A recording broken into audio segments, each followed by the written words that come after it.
Welcome to Thoughts in the Glass podcast. I'm LaToya. And I'm Kendra. And this is a weekly podcast where we share our unfiltered thoughts and opinions on a variety of topics. So sit back, relax, grab your favorite drink, and join us on a conversation of real, raw, and ridiculously funny commentary. Period. Every week we do a drink of the night. As y'all can see, we have a special guest. But before we get into that, Kendra, what's our drink tonight? So our tonight's drink is called the Pomegranate Hibiscus Throb. Mm-hmm. Easily made. We used effin vodka, blackberry vodka. For a single, you do 1.5 ounces of the vodka. You'll do 2 ounces of the pomegranate, 2 ounces of your hibiscus tea. Now, you could do it one way, which we did. We added sugar to the tea, so we didn't have to do simple syrup. If you don't want to add sugar to your tea, you can always do just about an ounce of simple syrup. You'll mix that together in your shaker, and then we garnished it with a strawberry and mint leaf.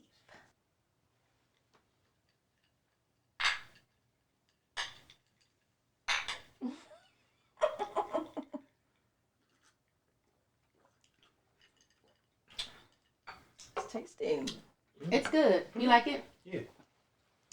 The only thing I'll say, and y'all know this about me, anything that's like berry, flavored, it usually has that, or grape flavor, it usually has that. Robitussin. Yeah, like that kind of imitation berry aftertaste, which this does have, but I think the bitterness of the pomegranate cuts it, so it's not too bad.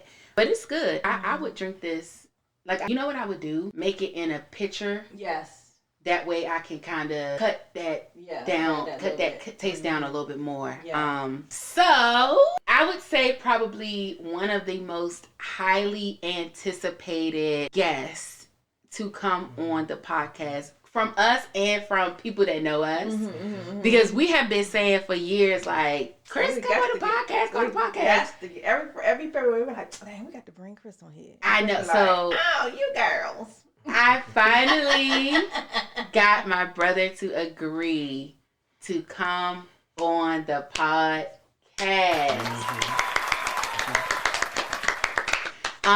So for those of you that don't know, this is my youngest brother, Christopher Thompson.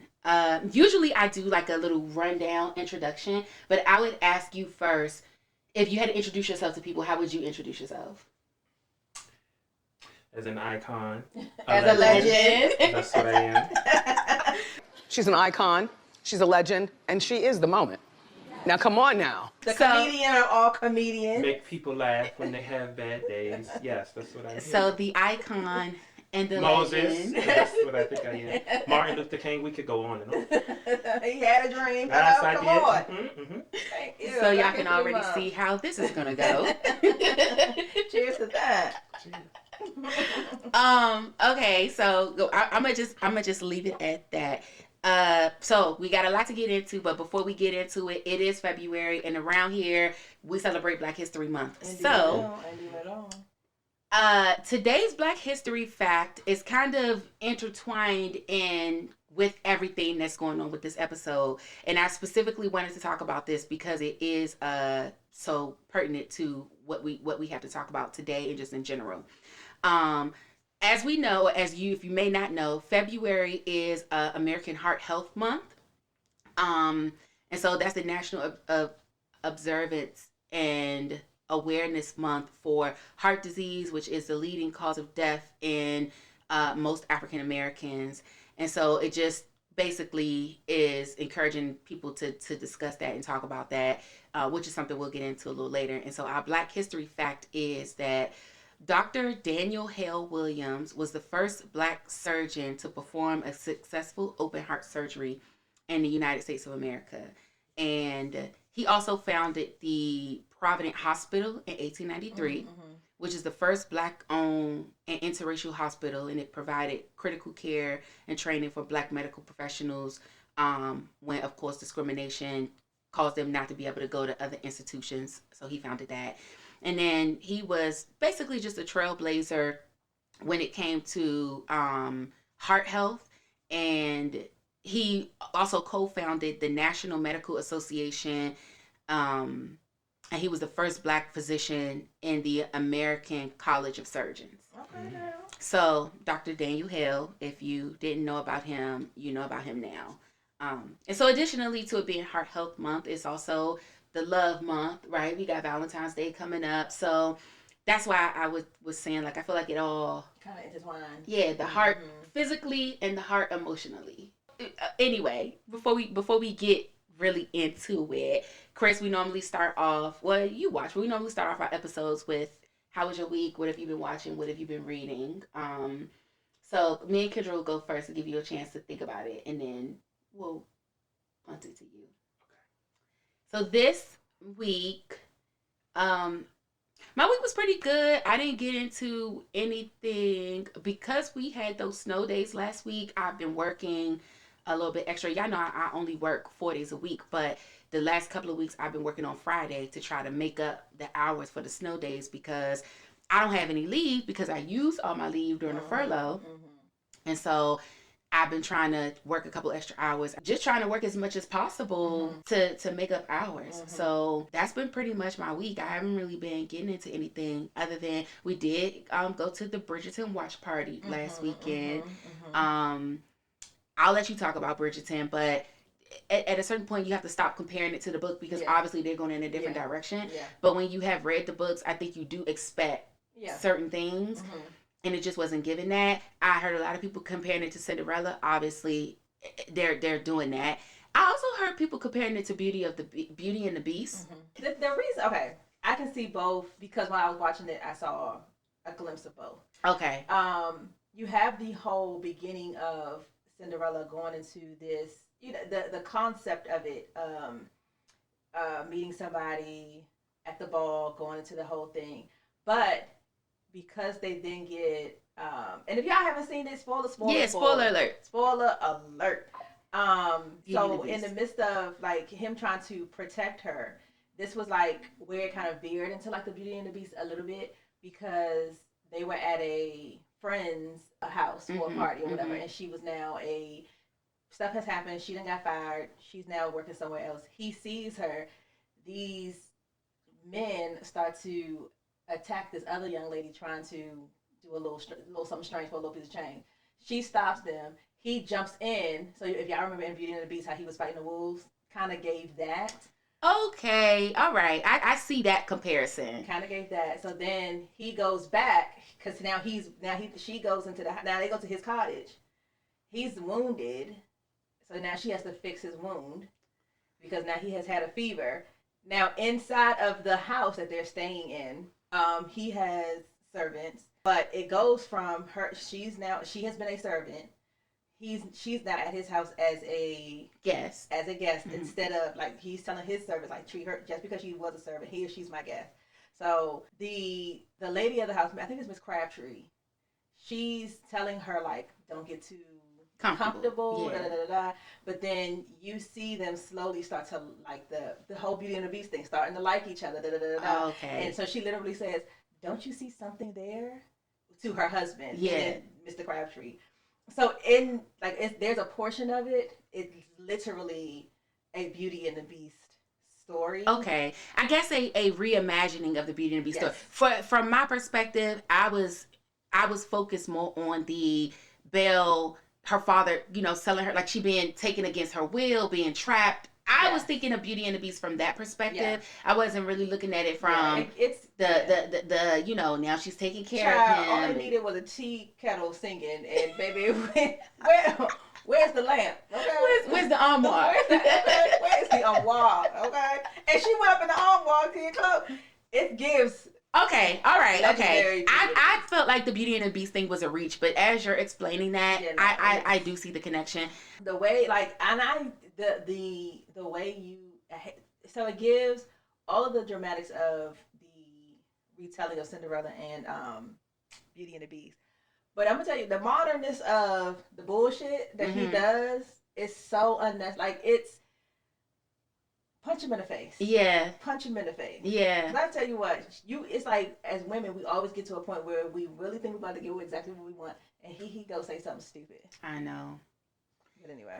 I was in Shondaland. Same, yeah, you were. I'm not really reading anything new. I'm still working my way through N.K. Jemisin's the 5th season. Like I told y'all last week, it's high fantasy, so it's a long book, and it's taken me some time to get through it. If I can help it, I just really refuse to read any non-Black authors in the month of February. Yeah. So that's all right. Stay strong, sister. Chris, no, I sometimes I do be on my civil rights shit. Like, anyway, Chris, what are you watching and or reading right now? I thought it was Kendra's turn. Oh, she talked about it. I talked about Bridgerton. Oh. Okay. Or you could tell us about your week. My week was good. We were snowed in. My job, because I'm essential at my job. I'm still considered essential, but with what my condition is, I have my doctor's note, and I guess they worked with me, but it was something I had to keep explaining. But other than that, I was at home. So you was playing The Sims. What's going on with The Sims? That's my What's show. going on with it? Listen, you know that's their show. That is my show.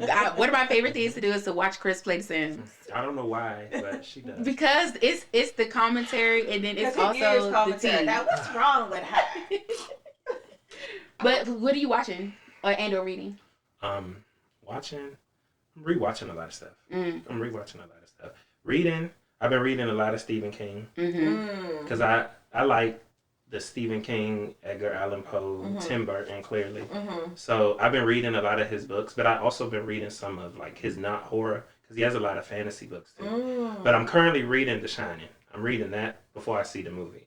My supervisor, his name Chris too. He's a big horror fan, and he told me I would like his collection. Oh, nice. So I've been reading that. I finished Sally from The Nightmare Before Christmas. She had 2 books out. I finished the first one. Now I'm about to read the second one. So yeah. Speaking of Sally, rest in peace to Catherine. O'Hare. You know she was the voice actor. Isn't it David? Yeah, that's from Schitt's Creek. I love Schitt's Creek. Yeah. So freaking funny. And Beetlejuice. But she was also the voice actor for Sally for The Nightmare Before Christmas. And the little girl. She was the voice actress for the little girl. What was that character? You know, it's Lock, Shock, and Barrel, the 3 little kids. Oh, okay. Nice. Oh. And it was like Macaulay Culkin still calling her mom. I know. Super sweet. Oh, her and Diane King. I'm like, what are we talking about? Yeah. Because Diane was my homegirl. Yeah. Super Bowl was Sunday. We are not gonna get into it. We'll save it for next week. Only because, to be honest with y'all, I don't fucking care. Right? Okay. That's number one. But it is a current event, so we will get to it. But also, we got other shit to talk about. So we acknowledge it, but right now we gonna table it because they said they acknowledge. Because you know what? I don't. It's Black History Month, and they don't do right by Black people. That is true. Yeah. Also, I feel like the performer that was performing. You see how we all looking? We don't even know who that is. Yeah, because I'm not. I mean, I know. Then I'm gonna see you, and I'm gonna meet you. That's a song. What is the song called? Then I won't see you. Well, let's see something else. Okay, please. See and hear something else. Waste of time. Anyway, don't you see? We already starting with the shit. It's a waste of time. All right, Chris. Let's get into it. Because where I want to start, and Kendra, you jump in if maybe we should start somewhere else. But where I want to start is why we thought it was important to have you on for February for Heart Health Month is because you did go through something with your heart that was unexpected, and so where I want to start is just to get your perspective on your journey with that. Like, how did that come to be? What happened? Whatever you feel comfortable sharing as far as that is concerned. I don't mind sharing. A lot of people ask me at work. A lot of people still don't really know what's going on until I talk to them. One of my older coworkers, his name is Mr. Wayne. He's a pastor. He didn't even know that I got sick. And he was like, I heard rumors that, you was really sick and I was praying for you. But when I told him I had open heart, he was like, you had open heart? And I was like, yeah. So what year are we in when this has occurred? I think this was 2022.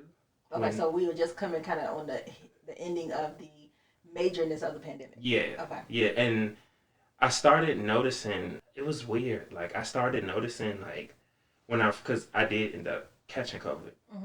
So I did the whole thing. I went to the doctors. They were like, you were fine. But then I slowly started noticing things.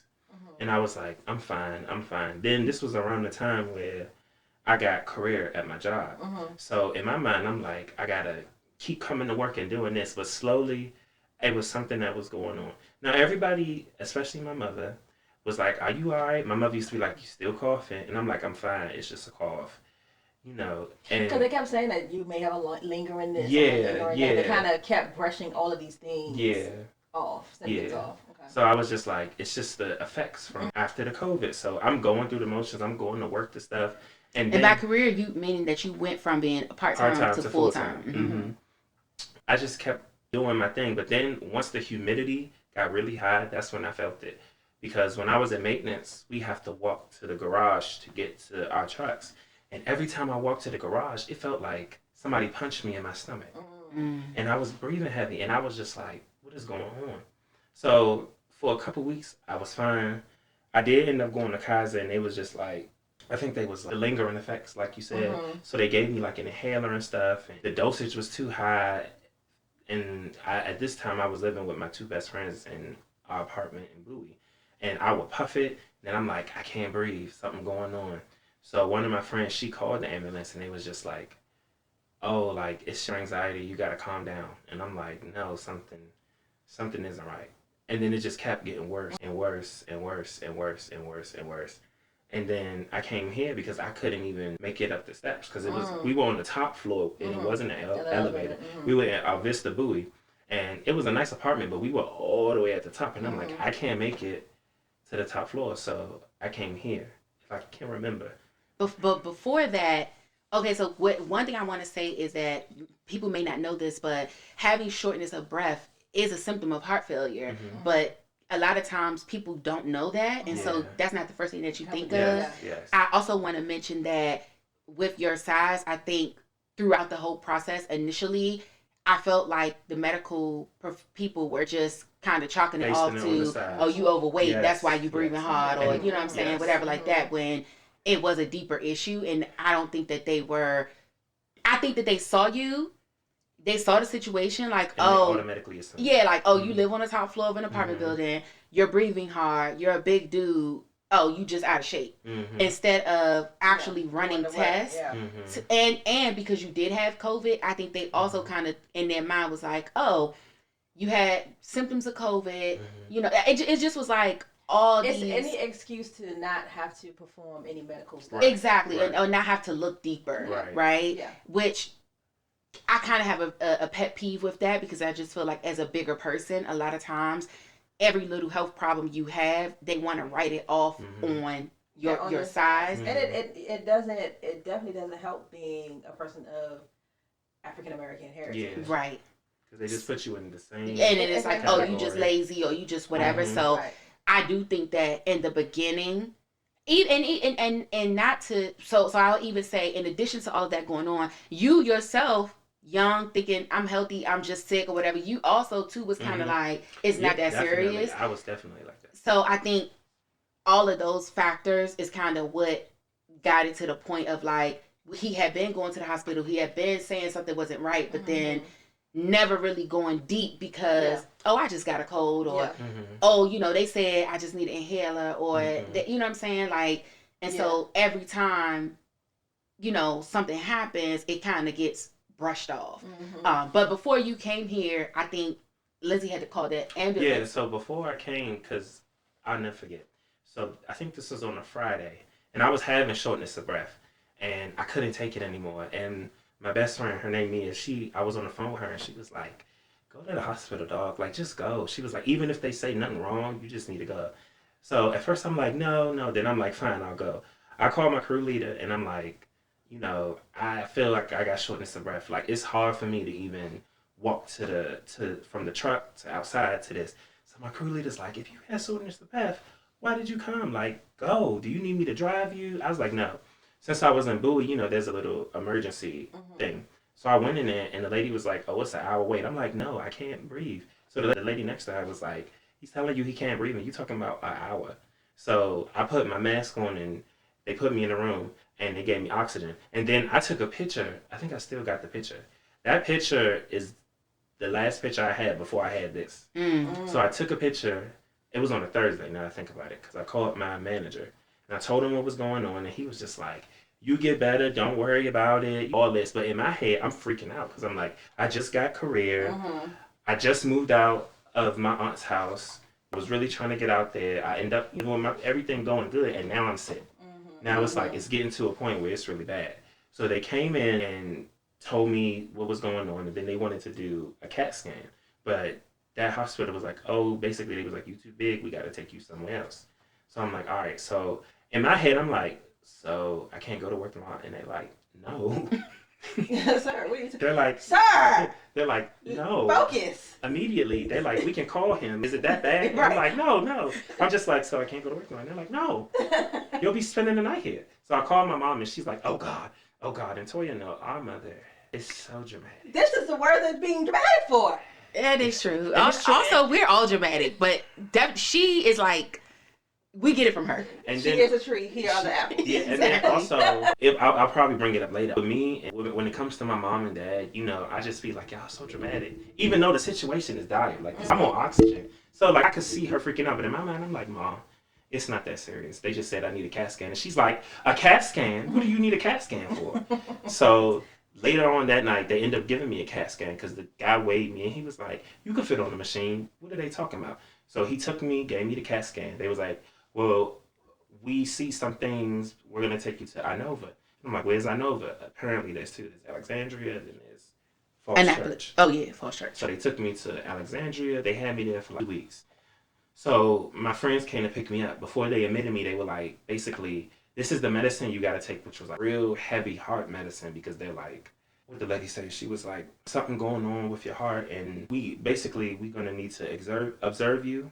It was like, you were doing good with the IV with this medicine, and this, I don't even know what they had me on. So that day when my friends came to pick me up, we went to this little market. It wasn't hot or nothing. So wait, before you go there, so at this point, he's gone to Inova, and basically they're telling him, basically you had a mild heart attack. When remember he said I was feeling shortness of breath, and the lady was like, he needs to be admitted now. So at this point we find out you have had a mild heart attack, and that's where the shortness of breath was coming from. So now we need to monitor you. They put him on the heart medication. What originally they thought was, let's put you on this. It was working while you were taking it through the IV. So we're gonna put you on this, let you go, and then you need to come back, in a couple of weeks or whatever. We'll evaluate you, blah blah blah. So at this point, we've gotten somewhat of a diagnosis. We know that it's the heart. It's not long COVID. Something's going on, right? So then you leave and you go to the market. Then we go to the market, and it was real chill, And I think, if anything, they was more scared for me than I was, because I'm like, I'm back. What are we doing? And they're like, no, calm down. My friend, step too hard. She was just like, we not going if it's no seats or nothing. And she's like, no. Let's make sure it's picnic tables. So her and her girlfriend, they looking and they like, go sit down. And I'm not a cripple. I can do it. But, like I say, in my mind, I'm fine. But they're like, no, calm down. It's like the hospital discharged me, so it can't be that bad. Because I had to go pick up my car, too, because my car ended up getting towed. So I had to go pick up my car. So I had to drive myself anyway. So everything was going good. Then it started getting late, and I was like, I'm tired. So I drove back. It was in Crofton. So you took 301 to Bowie. I was on a friend with my cousin Raven, and we were just talking. And I was taking my time because I was like, I'm going to have to walk up these steps. So I took my time and I got to the top floor. And then I go to the bathroom and then I just feel this horrible chest pain. It felt like somebody was stabbing me. And I'm screaming and hollering. And then I heard them. They came right through the door and they burst through the door. And she was like, oh my God, you're having a heart attack. So one's calling the ambulance and then the other one, she's like, dabbing my face because I'm burning up. I'm hot, so she's dabbing my face and I'm screaming and hollering. And Arundel come and she told me that they was like, oh, did he take like some bad weed or something? And she's like, no, like, it's his prescription. It's like real problems. And they wasn't believing her. They had to get me up off the toilet. Thank God I wasn't shitty enough. They literally had me. I was right here. My friend was right here and their girlfriend was right here. And they literally had to like lift me and put me on the thing. They wrapped me up in the thing and they was like, listen, because they don't got no elevator. They're like, you have to hold on. If you don't hold on, like, you're gonna fall off and all this other stuff. And then that's when Lindsay called y'all. And they're like, you gotta calm down. And I'm like, all right. So I'm just like this. And then the lady's asking me what's going on. And she's like, you gotta calm down. My chest feels like somebody is stabbing it. Like, it's serious. And then they still ended up letting me go home with all this chest pain. And they just like ibuprofen. No, you go to Annapolis Emergency Center. And when you got there, what happened when you got there? They was like, you need to calm down. You're being aggressive. I'm like, my chest hurts. Right. And so they tried to give me something, but it still hurted. And they waited for hours and hours and hours. They kept diagnosing. Mom came with Melissa and Sabrina, and they released me. But they didn't change it. They didn't call Inova and change your medication? No. It was just like, what you take? And I gave them the list. Oh, wow. And then they were like, oh, we're going to prescribe you some ibuprofen or like some oxygen. As you're retelling the story, even though I was there, but I'm thinking about all the different steps and things. Really and truly, I feel like we probably could have had a malpractice lawsuit on our hands. Yes. Because there were several different times and several different moments where I feel like the medical professionals really let you down. Yeah. It's a miracle that you even fucking made it, because even for them to be like, oh, did he take some bad weed? Like, it doesn't matter. One, he's having a cardiac event. That's number one. Number two, if he did take bad weed and he's spazzing out on it doesn't fucking matter. Mm-hmm. Get him to a hospital. Yeah. You know what I mean? Why are we debating that? Yeah. Right. So anyway, you go to Annapolis, they run some tests, they do whatever, but then they send you back home. Mm-hmm. And that's when I went to my house. That whole time, I couldn't sleep. It's this constant pain. Then that's when London brought me here. Okay. Because remember, I was like, I can't go up the steps and all. And then being here, it was just a struggle going up the steps. Like, it was just hard to do. Okay, yeah, you was downstairs. I was downstairs because I had the shower and stuff. Yeah. So it would be hard for me to come upstairs. And, you know, this is when they was put me on the medicine that I'm still on called Jardiance. Mm-hmm. Every day at like around the 2-ish, it just felt like it would be dizziness. Mm-hmm. And I didn't realize that I wasn't really eating anything, because every time I never had an appetite. Every time I try to drink something, it's coming back up. Mm. So all this is like in effect, and this is going on for weeks. And we tried smoothies. We tried the blandest food ever, because they're basically like, you need to be on a low sodium diet. So Toya and Jay like, ooh, let's do that. Let's go. I can't even eat it. My Aunt Erica came and she would just make me like blandest chicken in the world, and I can't even eat that. So it just... And another thing that people may not know is that nausea and like an appetite are also symptoms of heart failure, which as a family, we did not know that. Yeah. We're learning this as we go. Mm-hmm. And then that's when I was like, it's best for me to come upstairs. Then that's when I was on the couch and Jay put the table in front and he put the TV to the side, and he like, maybe that's why, because I wasn't sleeping when I was downstairs. I was on the edge of the bed like this, because every time I would go to sleep, I'm waking up. So Jay like, let's try that. So I'm still up. This is like 3. The TV's still going on. I'm watching Magic School Bus, and I can't go to sleep. Every time I try to lay my head or something, I'm waking up. I feel like I'm choking and all that. And then I think that next day we went to the emergency room. Yeah, because I end up calling your heart doctor.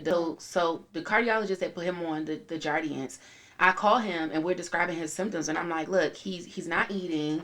He's nauseous. He can't sleep. We don't know what's going on. And what should we do? Right? Like, we need to change his medication. Like, what should we do? And his cardiologist said, I cannot tell you what to do. He said, but if it was my family member, if it was my mother, brother, cousin, whatever, I would take him to the emergency room. Mm-hmm. And so that's what I did. So we go back to the emergency room. This time we go to La Plata, because he's at my house in Walter. We have the University of Maryland kind of hospital chain. So we go there, and it's still bullshit when we get there. But the one thing that I can say about them is when we got there, and maybe it was because I was there advocating, they did eventually say, we need to get him to Inova, and he's not reacting well to the heart medication. Something really major is going on. He's having severe heart failure. Mm-hmm. They did at least say that when we got to Southern Maryland, whereas I feel like all the other hospitals wouldn't even get to that point. Well, they knew something was going on with his heart, but they were trying to make it seem like it wasn't as serious as it was. Mm-hmm. When we got to Southern Maryland, they came right out and said it. They're like, we don't have the technology to really work on him here. We're going to have to send him to a hospital that specializes in cardiovascular health. And it was, I don't even remember. All I remember is going, I remember when they put me on the bed, I don't know, all the pain in the world.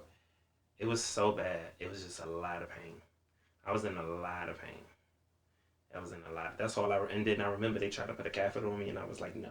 And they was like, oh, well, you gotta pee. I'm like, give me the thing then, because I'm not, And I was a lot of pain. They had me on the IVs, and that was the first time I got, like, sleep. And then I remember Mom was there, but then I went to sleep. And then, like Toya said, they was like, we got to take you to Inova. And then I just went to Inova. But then they was like, oh, this is a heart. And I was like, heart? I was like, this must be something serious.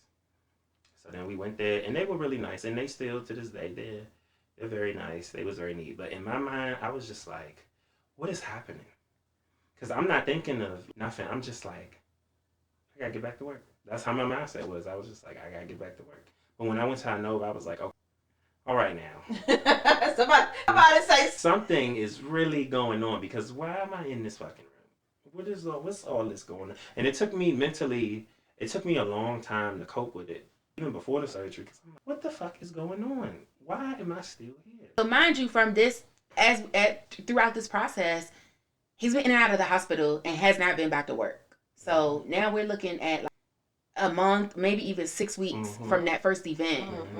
He's been, I mean, it's just getting worse and worse. Yeah. And he has not been able to go back to work. The level of fucking find out I'd have been on, they probably would have put me out the hospital. So now, at this point, you're at Inova and you're working with the doctors there and they're updating you. So like, I guess take us from there all the way to like surgery. It was very depressing at first, and then my mom made me so mad. And I know she did it because I understand it now, but I was already going through a lot. I told her don't tell my father what's going on because we weren't even talking. The last time we talked, we got in a real big argument. I was like, don't call me, don't nothing. And I told her, don't tell him. Now, she's close with my aunt, his sister. So she told her, and she came up and she was like, if you don't want me to say nothing to your father, I won't say nothing. But then Mom called me and was like, I know you don't want me to, but I told him because she's like, Chris, this is serious. Like, he need to know. And I was so mad. Now, I'm like, I get it. But back then, I was just like, I don't want to talk to him. He gonna call me, ask me I don't want to hear that shit. I'm thinking like, when he calling, I'm thinking it's going to just be, a bunch of nonsense. And she like, well, you gotta know that's your father and all that. I told your grandmother too. And I'm like, now she's gonna blow my phone up. And I'm not really as close with them. So I'm just like, I don't want to hear it. It's just going to be you should have did this. Because all my life, that's what it was with them. It was you need to do this, you need to do that. And then as I got older, I was like, actually, I don't need to do none of that. I can do this. I know how to do this. I always say a village raised me. I know how to do this. So I don't need to ask you for nothing. I was very independent, I think, before all of this. I really didn't rely on people. I relied on people when I needed help. But if it was something that I could do on my own, I did it on my own. So I had to cope with that too, because before this, I'm like, I'm going to be paralyzed. What's going to change in my life? What is happening? What's going to happen? So he did call. And he wasn't hostile or nothing. He was just like, what happened? And I told him. He was just like, all right, well, listen to the doctors and stuff. My grandmother called and it was the same thing. And then my Aunt Samantha was like, it's sad that it took for you to get sick for all of us to come together. She was like, it shouldn't be like that. And I'm going to be honest with y'all. I think it stressed my family out more than it stressed me out. Because I'm just in a hospital. I would call Toya, can you get some bread so I can make some sandwiches and all this? And I'm like, they probably out there stressing. And I'm just like, what's going on? But as the months went by, she could tell you, I was just like, I got into a mode like my grandfather. Because at one point in my grandfather, he didn't speak at all. He spoke when you came in the room. If you said good morning, he'll be like, he'll go, good morning. And then he'll put his head down. Or like, if you be like, shake his hand, he'll go like this. I was like that. I was just real depressed. And I was just like, why am I not getting out of here? What is going on? And I know they did everything they could before even getting to this point. Because they tried me on the pills, heart attacks, throwing up. They tried me on the IV, it was fine. Tried me on the pills again, heart attack, throwing up. Then they had me on oxygen. I was like, I can't do the oxygen at night. They tried assessing me, can you stand up, all this. Mind you, then they put me on a fluid restriction. So I couldn't have a lot of water. That was a big thing for me to deal with. Because I'm a camel and I love water and I'm coming from, cutting grass and stuff. So they like cutting me like completely. Like, water is like right here. And so the reason why he was on a fluid restriction is because when you have heart failure, what happens is your body retains fluid. And so they have him on all these diuretics to try to get the fluid off of, like get the fluid off of his major organs. Yeah. But then you also can't be drinking a lot of water while they're trying to push the fluid out. Additionally, as they're trying all these different medication cocktails to see what's going to work for him, we end up getting to a point where his kidneys started failing because you're running through all these really powerful medications. Also, we can keep going, but just FYI, as you're telling this story and I'm reliving it, I'm definitely getting a little emotional. So I know, like I'm really trying to keep it together, but it's also, we talk about it all the time, but as you're kind of saying what's happening, I'm mentally thinking back to like how I was feeling. And so I'm just letting y'all know, like, if I get emotional, it is what it is. So, anyway, proceed. Liquid restriction. Lord have mercy. You know she's gonna cry. She is. At least I'm communicating. And, like, and everybody, we all like that. We're very. I mean, but also, let me put it into perspective for y'all. This is happening so we're in like 2022, right? End of 2022, going into 2023. My grandfather died in 2020. Then my uncle dies at the end of that year. And then my grandmother passed away a year prior to him having this issue. So in this moment, what is in my mind is, God, if you take my brother, like I'm done. Like, I held on through my grandfather. I held on through my uncle. I held on through my grandmother. If you take my baby brother, I'm shooting up the place. I'm gonna meet you at the gate, and we gonna have to have a conversation. The level of what you. I know, like, God wouldn't put more on you than you can handle. I can't handle it. But I'm just like the level of what you expect me to handle. You have put my name in a place where you messed up, and we know you don't all know, but you messed up. I'm telling you, baby Kate, you messed up. So that is kind of like the space that I'm in at this moment as he's going through all of this. I'm like, fuck. Like, I'm like you're feeling like, what is going on? Yeah. Like, I cannot, like, this cannot be our reality. Like, we done dealt with all the bullshit. Yeah. It gets to a point, as Jayla was saying. The point has been gotten. Yeah. It gets to a point. So like I said, as you're talking about this and I'm kind of thinking about where we were, like, that was my mindset. Like, I've never had like suicide idealization, but like I was at a place where I was like, if Chris go, I'm gone. Like, I just don't know.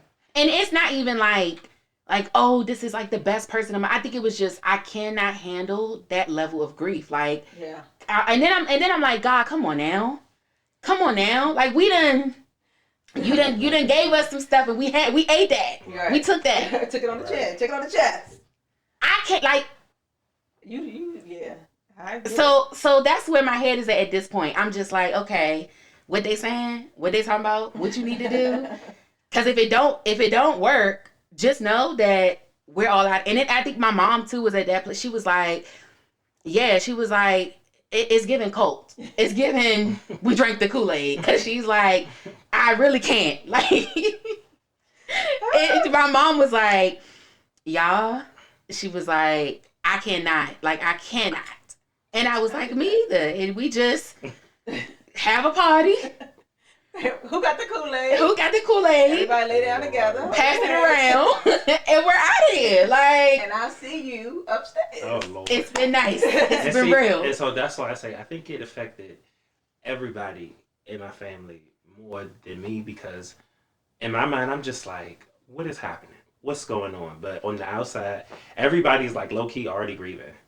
Like, my Uncle Daryl, he keep coming up there, and, people calling me, and I'm just like, oh, how's everybody calling me?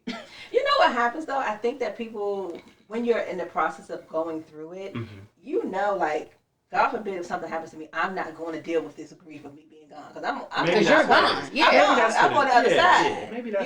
Maybe that's what it is. But it was just weeks of just them examining, seeing what's going on, trying little things. And then I think that morning, because Toya would come on her lunch break. And then I think the morning they were like, so, we tried everything. We tried doing you with the pill. It seems like it's not working. So when they said that, I'm like, okay, am I going to be on this IV forever? Like, what's happening? And they were like, oh, we were thinking about getting you an LVAD. And I'm like, what's an LVAD? Well, first they said heart transplant. But then with the heart transplant, they was like, just going to be honest, you don't qualify because you're overweight. Mm-hmm. And so they're like, the next best thing we can do is the LVAD. Mm-hmm. And so if you've never heard of an LVAD, it is a left ventricular assistant device. And so what that is basically, it's a machine that they implant inside your heart, and it has a mechanism in it that acts as the left ventricle of your heart. Mm-hmm. So that mechanism, it pumps. Mm-hmm. And so it pumps the left side, and then your right ventricle does its own job. Mm-hmm. And so when you have heart failure, the reason why they put it on the left side is because typically, if the left side is working, the right side can do its part. Mm-hmm. So it's kind of like, not to get too scientific, but it's almost like a seesaw. Like if you have friction on one side, it don't take too much for the other side to do its part, right? Mm-hmm. And so that's basically what it is. Mm-hmm. And so so this is why this conversation is coming up, is because they're saying, like, under normal circumstances, we would probably keep you in the hospital, put you on the heart transplant list, and see, like, how close or how far we are for a transplant. If it looks like, it's too far out. It's too far out, then we'll do the machine, or, whatever the case may be. But he couldn't even get on the list because he was overweight. So now we're looking at this option. Mm-hmm. And then you can... And then they talked about it with me before, y'all. And at first I was like, they were like, oh, it's a device that goes on your heart. I don't know why. I thought it was going to be like, I had an old coworker named Mayfield, and he had like a little pacemaker. So that's what I thought it was. And I'm like, okay, fine. But then the more they talked about it before, because they brought Toya, my mom, and my aunt Melissa, and, to kind of go over it. But I kept thinking, like, how they gonna put it on me? Because they're talking about it, they're saying a device, and I'm like, oh, okay. They showed me and everything, and I'm like, oh yeah, so where is that going? And I'm thinking about this, and then when we had that damn class, I cried, Kendra. I was crying so bad. The lady was talking, and she was like, maybe we need a minute. I just thought, because, man, she was telling me about it, and she was like, it's going to require open heart, and all that. We got to break your rib bone, we got to break your breastbone, and I'm like... And then she started talking, and I just started burst out crying. But you know what? That was probably also a whole bunch of 6 weeks of build up, emotion, of the unknown, the pain, the recovery, back and forth, the knowing, okay, now I'm gonna be in recovery. I just did this with my job. I really thought I was like the grieving process started of the life that you were chasing. Yeah, and it's like, okay, well, baby. Not this lifetime, but you have another story. I got a new book for you. Man, I know you wasn't looking for anything, but thanks for coming to Barnes and Noble. She was literally talking, and I was just like, and she was like, okay, we might need a minute. And then Toya's like, yeah, we'll need a minute. And then they're like, what's wrong, Chris? And I'm like, cuz everybody's gonna have to do stuff for me. And they're like, that's what we're here for, to help you. And I'm like, no, I don't want to do this. And Mom's like, you have to do it. Like, you got to do it. I think this was probably the calmest Mom has been, because it was all, she was trying not to cry in front of my Aunt Melissa. And my Aunt Melissa, Toya, is a big crybaby. She is the biggest crybaby. Let her come down. She's like, oh. She's done. Any small convenience, she is done. Is she your godmother? That's Mari's godmother. She is done. So I think she was trying to, put her front, because in our family, it's a trickle effect. If Melissa cry, Mom cry, Toya's gonna cry. It trickles. It's a real bad trickle effect. So I think my mom was coming. She was just like, you got to do this and stuff. And the lady, when they left, the lady was like, if you don't want to do it, you don't have to. But, it's either that or death. Like, and she wasn't mean with it. It's just the reality of she was. She was serious. It's like when people don't want to receive cancer treatment. It's like, you don't have to. But then you also have to accept that you're refusing treatment, and so it's nothing we can do for you. So what nobody don't know, Toya probably don't even know this. I did say no. She was like, no, I know, because we had to argue about me convincing you to do it. well, I was not listening. Oh. They bought the papers and everything. And the lady was, and this is when the nurse at the time, she was a starting nurse. I think her name was Khadijah. Remember Khadijah? Mm-hmm. She's the one that spoke to me. And it's crazy. You got all these family members that's telling you, and it's always somebody that you don't know. That's the Lord. That's the Lord that said. Yeah, because I definitely was like, yeah, I'm about to sign this. Because the doctor, she was just like, So when you refuse treatment, you have to sign a waiver saying that you're basically, they was just like, you got to sign a waiver saying that you refuse treatment. And they was like, we could either put you on the purple band, which means do not resuscitate, or you could go home and die, like whatever you want to do. But they like, we need this waiver. So legally, we don't get in trouble because we're telling you it's either that or death. But if you want to do that. So I was going to sign it because I'm like, I don't want this thing on me. I don't want to live as a paraplegic. I don't want to be a horrible disabled person. Because I don't think I would be a very inspiring disabled person. And then she came in and I was telling her what was going on, and she was like, it's not bad as what you're seeing. She was like, you're not going to be paralyzed. She was like, I don't know what stories you're hearing. She was like, it's not like that. So she was like, don't do it. And then that night, Dr. Ahmed came, and I told him, I was like, let's just do it. Let's do it. And then that's when they had everybody signing stuff, Mom, Toya, and all them. They all signed stuff. Now, let me tell y'all. But before you had that conversation with Khadijah, we had multiple conversations, and even with Mom, too, because he was refusing it. He was like, I don't want to do it. I don't want to do it. And so, at the family, we're having multiple conversations with him, like, Chris. We got the chance at the end, brother.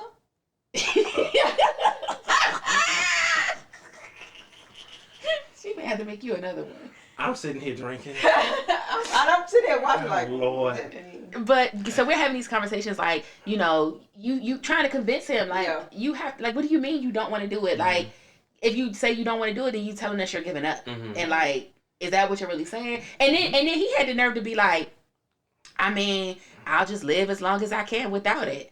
And in my mind, right? In my mind, I'm thinking they're not saying that you have 6 months. Right. They're saying tomorrow. If you don't step out. Yeah, like if they're saying that you can't even come off the IV without this machine. Like, what is you saying? And he's like, I just don't want to get it if I don't have to. And I'm like, you have to. What do you mean?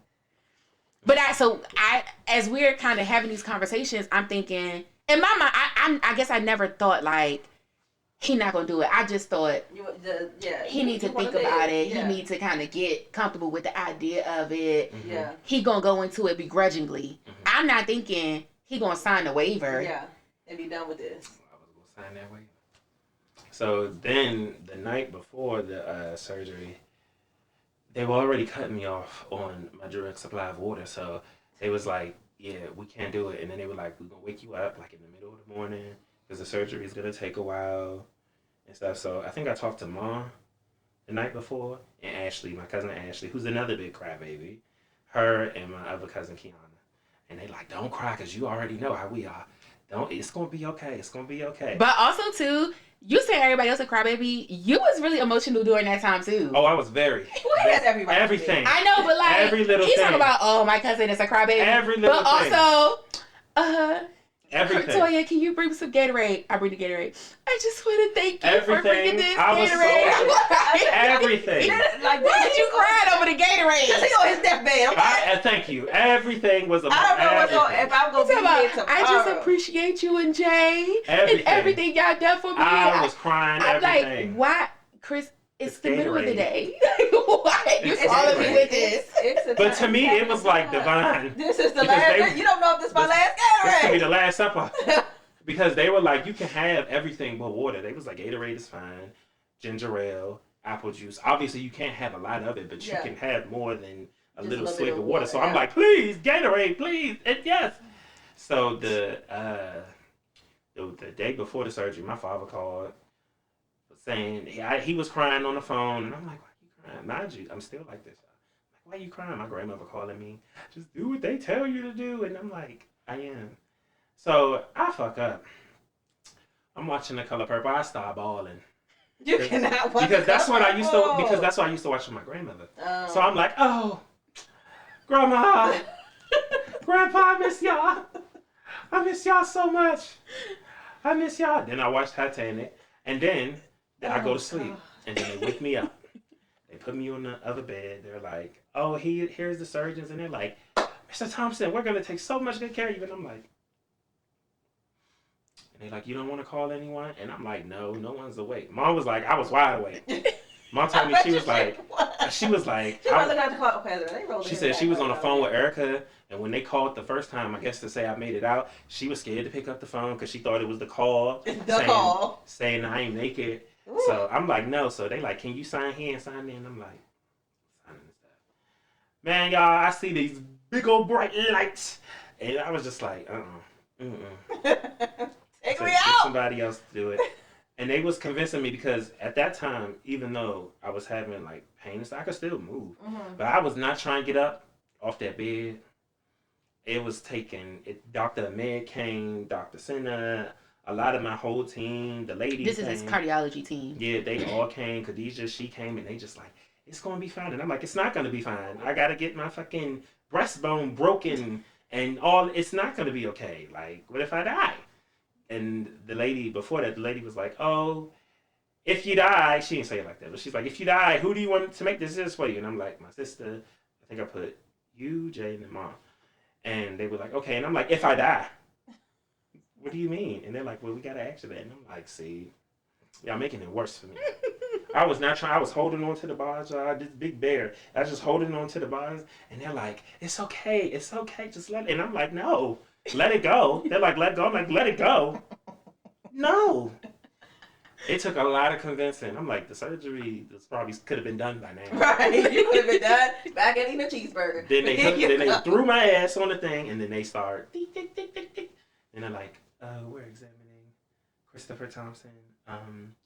He's getting the LVAD and all this. And I see them putting the gloves on. And I'm like, oh, God. They put you down, well, not put you down, but put you to sleep before that? I think they do the anesthesia like literally right because it's such a long surgery. Yeah. And they don't, because of his size too, they have to use a large amount of anesthesia. Yeah. So they literally wait till the last minute to give it to him so that he can be under for as long a time as possible. Mm-hmm. So they did all that, and they was like, and I was like, "Can y'all play music?" And they was like, "Can you count backwards to like 10?" And I'm like, 10. I was being real terrible, y'all. I was being real rude. I wasn't cussing them out or nothing, but I was like, 10. It was like, no, count backwards. I'm like, 10, 9, boom. So let me tell you about what I was dreaming. I had so many dreams. I didn't even realize it was a dream until small things. I had a dream that we had a cookout because our family used to have real big cookouts because we all live on the same street. So if my grandmother had a cookout, a house down, my Aunt Bunny will have one, and then the whole street, and then our cousins across the street, George and them. So it'll be the whole block. It's like DC. The whole block is filled, and that's what in my mind. That's what I was dreaming about. It was the ice cream truck, and everything was normal. But I slowly started remembering, like, this is a dream. One, my grandmother was walking. She had spinal stenosis when she passed away. So she couldn't walk. She was wheelchair bound. Yeah, so she couldn't walk. So I was like, that was something. She's on the porch talking to her sisters. Talking to my Aunt Bunny, my Aunt Sheila. I'm like, they're dead. My grandfather, who's usually in his room, he's outside with his brothers. And I'm like, half of his brothers are gone.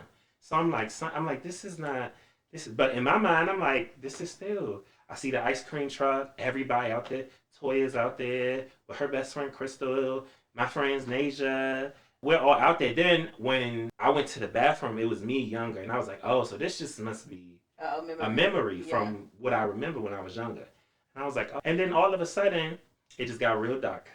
And then I swear, I heard them like examining on me. Like I heard them talking. And then I just remember being in some rain and I'm running through the mud, old school war movies.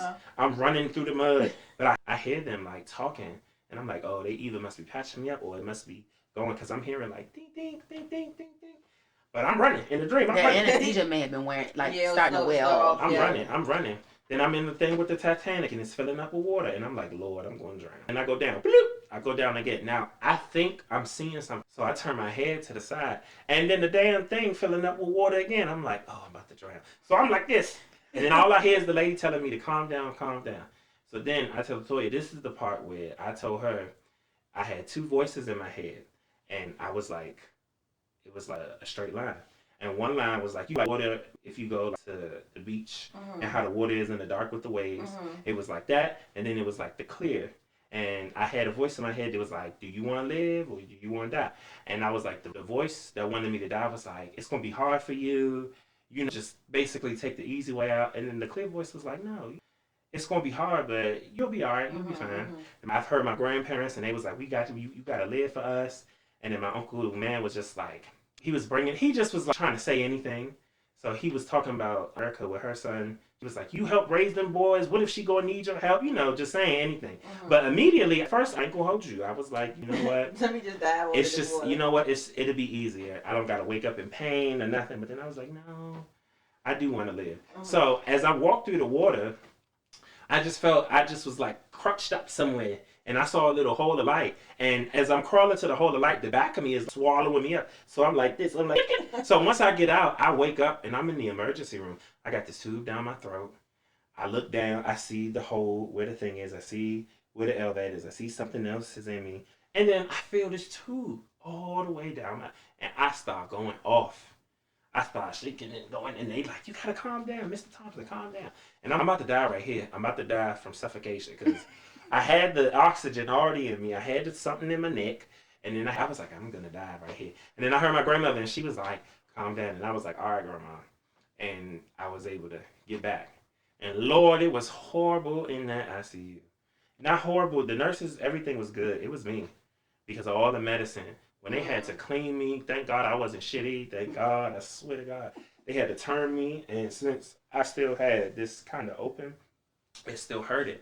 So when they would turn me, they wouldn't go like this, you know, they would turn me like this to clean me off and stuff, but it hurted so bad. Or like when they would turn me that way, I was swollen, I got sick, they had to put ice packs on me. So backing up a little bit to when you immediately came out of surgery, so you couldn't talk, you have the tube down your throat. And I don't know what was going on mentally, but you wanted them to call Mom. So I wasn't there, but what they told us was that when he woke up, he was like, so he can't talk, so he's trying to communicate. And so they bring him a pad and a pencil. And he's like, call my mother. Yes. He's telling the people, now. Get up here. Call my mother. I was like, call her now. And the nurse is like, well, you're not going to be able to say anything. Like, we could call her, but you're not going to be able to say anything. I was like, she gonna know. That's my mama. He's like, call my mother. So did they actually call Mom? And what happened? They was telling her, they was like, Miss Thompson, Chris is out of surgery. He wanted to talk to you, but they're like, he can't talk.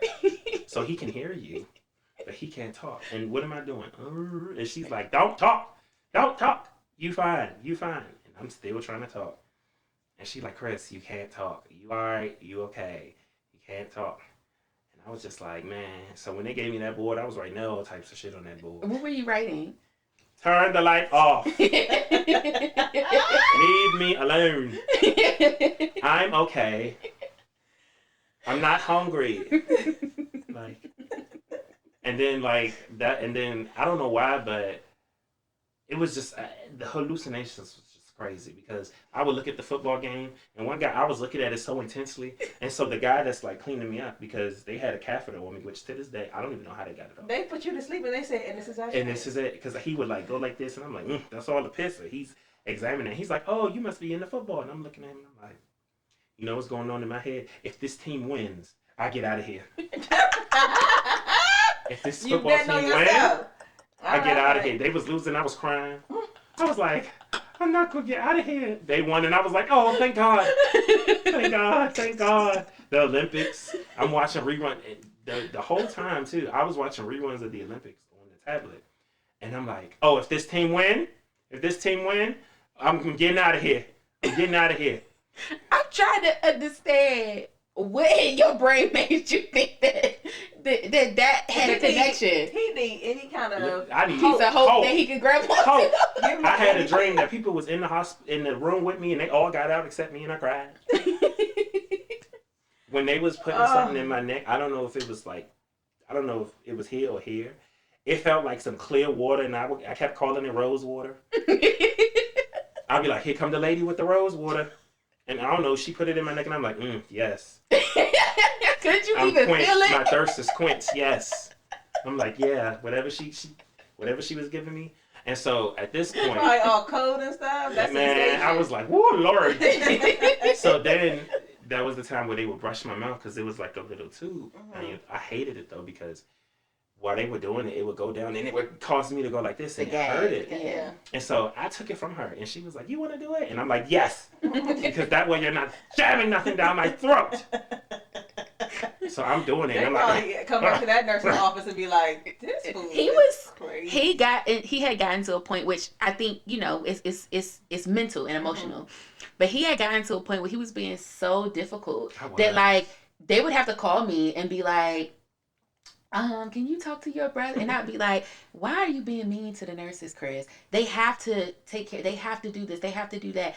You know, you have to answer the questions. They're asking you, did you eat? They're like, I'm literally talking to him because I don't know why he was being so mean. I don't know either. First of all, you're on you have to be on an emotional roller coaster. Absolutely. You have now gone through surgery. You are in the hospital by yourself in the ICU, and how uncomfortable. Because I remember after even having like the kids and stuff, and when I did with Janae, my epidural was too strong, so I could not walk, and I needed to go to the bathroom, and I just felt so trapped. Yes, and then they were like, "Oh, we have to give you this bedpan, or we have to do that," and I'm like, "Don't why are you touching me? Oh, you need." Then you sitting and you feel like you sitting in your own filth, and you wait for somebody to come wash you, and it's like. I think it also gets to a point where like your attitude is the only thing you can't control. Yes, that's all I can do. So it's like I can't even talk. Right. So it's like I'm gonna give you this nasty attitude because that's the only thing I can control. That's what I'm feeling. I'm feeling a certain kind of way, and it's the only way I'm gonna get it off. When they took that tube out my throat, I was like, "Don't put that shit back in for nothing." They was like, "We gonna take it." They was like, "You gotta inhale 1, 2," and I was like, and I was like, "What do I gotta do to get out of here?" And they're like, "Well, you have to do a series of tests." They had me stand, move around a little bit. They took the tube out of me. Then I kept seeing this, and I'm like, what's that? And then there was like stitches on it, and I'm like, oh, this is the thing we was talking about, and I'm like, hell no. So basically, with the LVAD, so what happens is there's a pump inside your heart, and then there's a tube called the driveline tube that comes out of your stomach, and so it's covered up with a gauze or like a patch. But for as long as you have it, basically that's an open wound. That tube comes out to the control panel, and the control panel is what attaches to the batteries because this is an electrical mechanism. So he has to be on batteries that he charges every night and that power the pump. Yeah. So it was a lot. That's an ordeal. Yeah. It was a lot. When they were like, well, we could talk about that after that. So they had me try the soups and stuff. So everything was going good.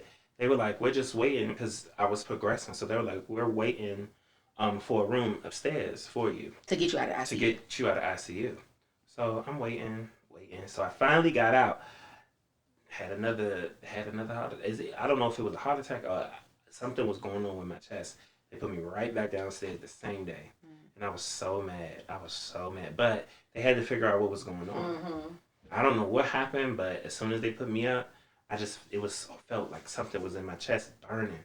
I don't know if I was having another heart attack or what it was. So they took me right back down.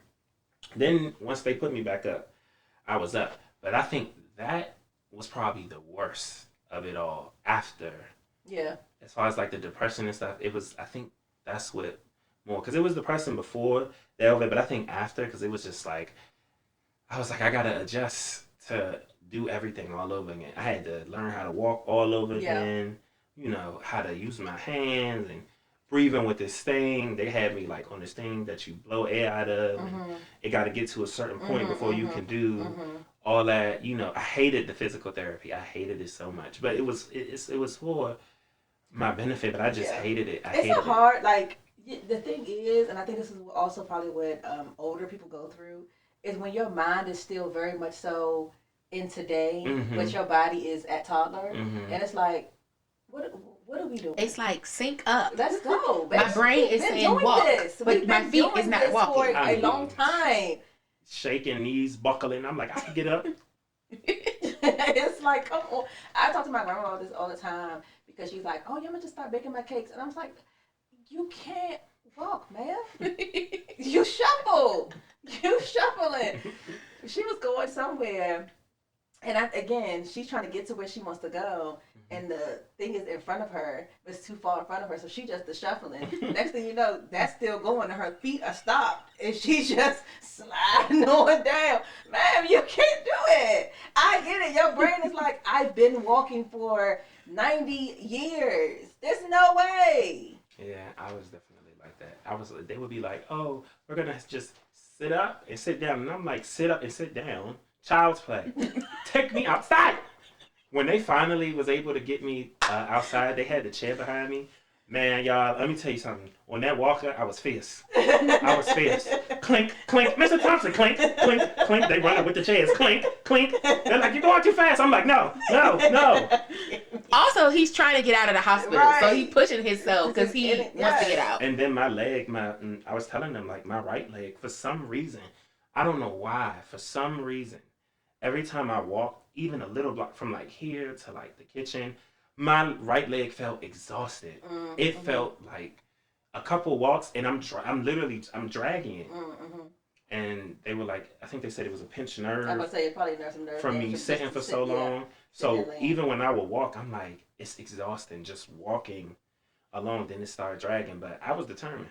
And then they were like, it just weeks going by, showing me how to change the drive line. Toya and them came, about the home care and all that. And then they were like, we want you to go to the rehab. And I'm like, hell no. I'm like, I'm trying to get out of here. Yeah.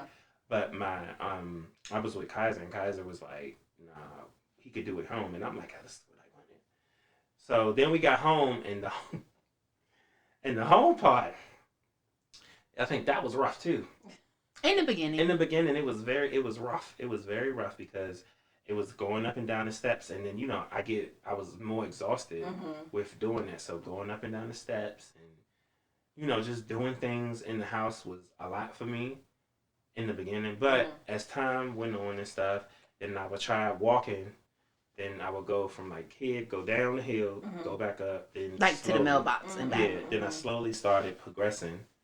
And then I was able to go around and stuff, take Hercules sometimes. Because at first I was scared to take him because I thought he would like drag me. And then Toya was like, well, he's not going to drag you. He was like, if you stand still, he's going to stand still. He's not like going to pull you, he didn't. So, it just started progressively. I started getting better. And eventually I was like, I got to go back to work. So Jay was like, well, when you go back to work, be careful because, your body has been shut down from doing the physical, because at this point I was still on the custodial group. And he was just like, take your time when you're doing stuff, let them know what's going on. So I had all my doctor's notes and all my slips and stuff, but people were still having a problem. And so at this point, so like he's doing custodial work, when he goes back to work, at this point he can't operate heavy machinery, so he can't do like floor buffing. He can't operate a vacuum cleaner because the static from that could zap the thing. And he can't like overexert himself. So now he's coming back to work in a very physical job, saying to the people, I can't overexert myself. So, and he has a disability, which clearly, as y'all can see, it's not a physical disability. Like you can't really see that he has a heart pump. So he gets there and he's telling them, hey, I need all these accommodations. And they're looking at him like, well, you look fine to us. You know what I mean? But it's like, just because I look fine, I still, you know what I mean? I still need accommodations. So we had to fight that battle of like, you see the doctor's note. Here's what needs to happen. Y'all cannot fire him because at this point, he is disabled. And so that would be considered discrimination. Y'all have to make an accommodation. And that was just a battle in itself of like trying to convince his place of business that he needs an accommodation. But I mean, we got there eventually. I mean, yeah, we got there. I was in the union, so I just talked to my union reps, and immediately once I told them what was going on, they came up there immediately and was like, "So Y'all know what's going on. You have all the information. So I'm trying to figure out why is he still on this crew, knowing that you guys knowing that, you know, he can't do these things. Why is this still a conversation? Basically, the union was saying, which I totally agree with, the union was saying, if he's in a line of work where you're not able to make an accommodation, basically he do custodial. So for him to say, I can't vacuum, they understand it like, well, that doesn't do us any favors to have a custodial worker that can't vacuum. So the union was saying, why can't y'all put him in another position where he doesn't have to do this strenuous work? Yeah. Why can't y'all put him at the front desk? Why can't y'all have him doing payroll? Like this, he has other skills. There's somewhere else that you could put him to where he doesn't have to be doing all of this. And I don't know why it took so long for the company to say, okay, yeah, we can put him somewhere else. Because it's a company. And as long as they can fight the not having to do anything outside of what they want to do, that's what they'll do.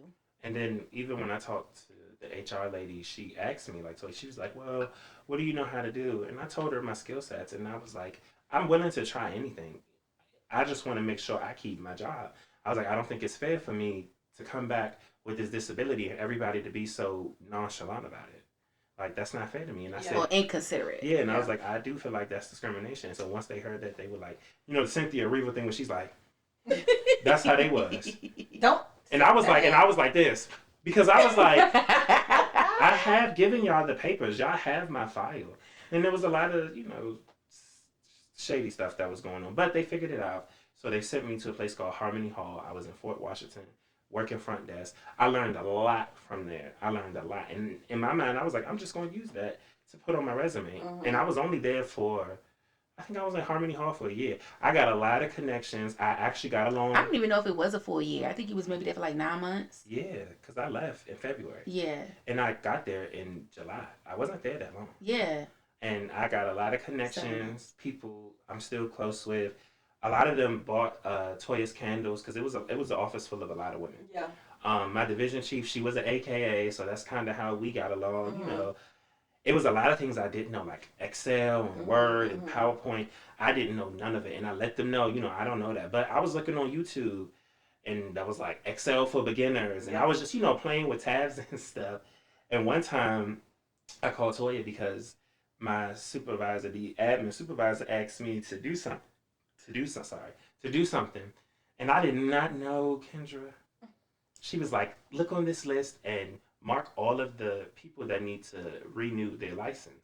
And I'm like, okay, simple. But then I'm looking at the dates and it's all color coordinated. And then at the bottom, she's like, if it's late, put it orange. If it's early, put in red. If it's due now, put in green. And I'm like, oh God. So before I called Toya, I talked to one of the girls. Her name was Sharice. Shout out Sharice. I asked her, and she's like, I did it first before I called Toya. And I sent this to Sharice, and she's like, I think you did it right. I called Toya immediately and was like, help, please help. So she's like, okay, so what is asking you to do? So she's trying to help me with that, and it ended up working. So then she was like, okay, well, I'm just going to give him more responsibility. Right, you know how to do that. Because now you know how to do that. So every couple weeks, she would be like, Chris, here's the renewal list. And I'm like, oh, God. And then it really put me on the spot because then she had me doing people's reference checks. And I'm like, oh, God. Now I got to be on this phone talking. Some people had horrible references. Oh. Some people had good references. Some people had exquisite references. But it was like the IRS. They work for the IRS. The IRS is not going to pick up the phone. Oh, yeah. Like, they're not going to pick up the phone. One girl had a company that was in California. And they were like, oh, she's leaving us? We didn't even know. Lord. Then there was one guy, they gave him a horrible, they was saying he was horrible. They was like, oh, he likes to let people do his job. He's very conniving and all that. And I'm like, why did you put him as a reference? He's horrible. It was really bad. I had to just set up team meetings and introductions and stuff. And then my division chief, she was really big on, I want to get to know everybody that's new in here so we kind of have an understanding. So when we would have these big meetings, she would literally look for me out. She would be like, I want to see if everyone's here. Her name is Angie. She'd be like, I want to see if oh, there he is. You might have seen him at Harmony Hall. He knows the greeting because we talked about it. Because she was very fair but firm. So she's like, we talked about it. This is Christopher, our newest guy. Chris, stand up, Chris, stand up. And I'm like, she did it at every meeting. But she ended up being real cool. So I learned a lot. I learned how to network. I learned how to do a lot of things.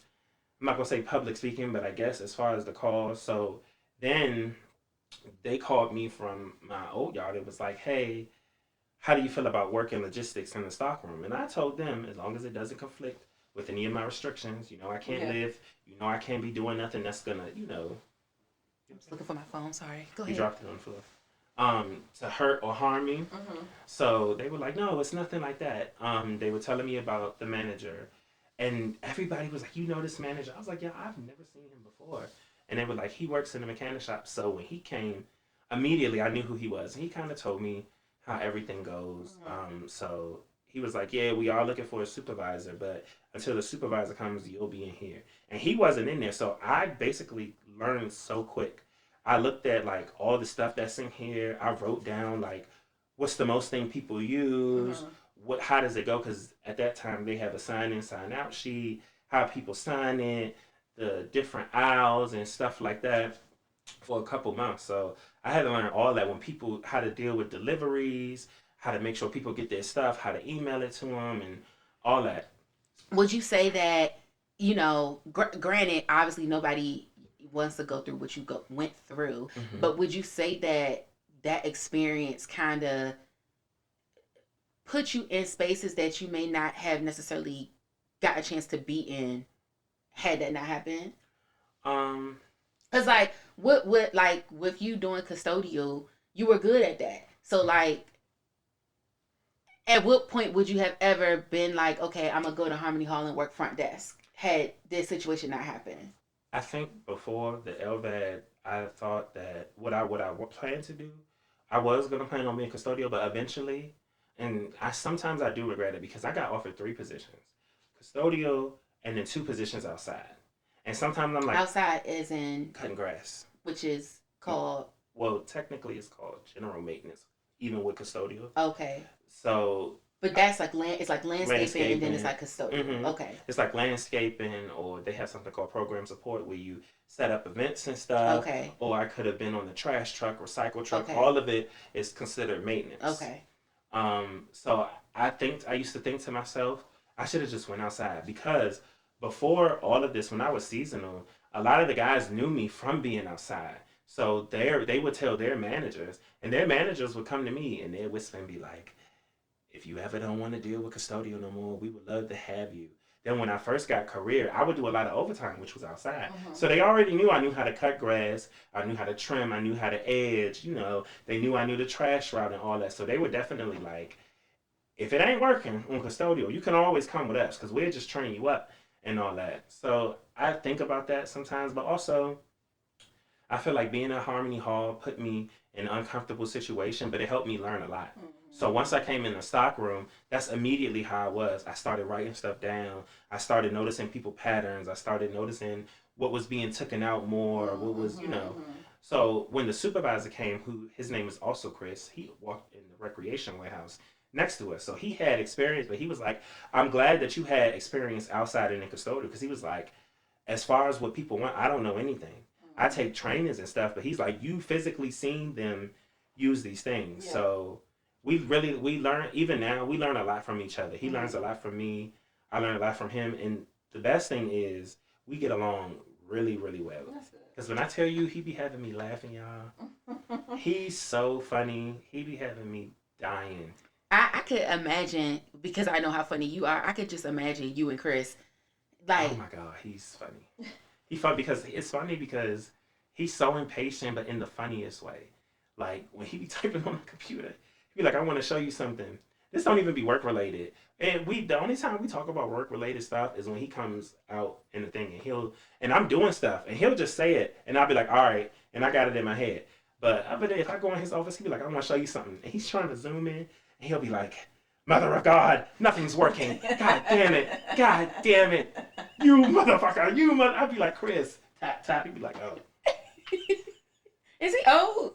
Yes, he's old. He's not like grandpa old, but he's like around my age. But he doesn't look, they say black don't crack. He's one of the rare ones of the... It's cracked.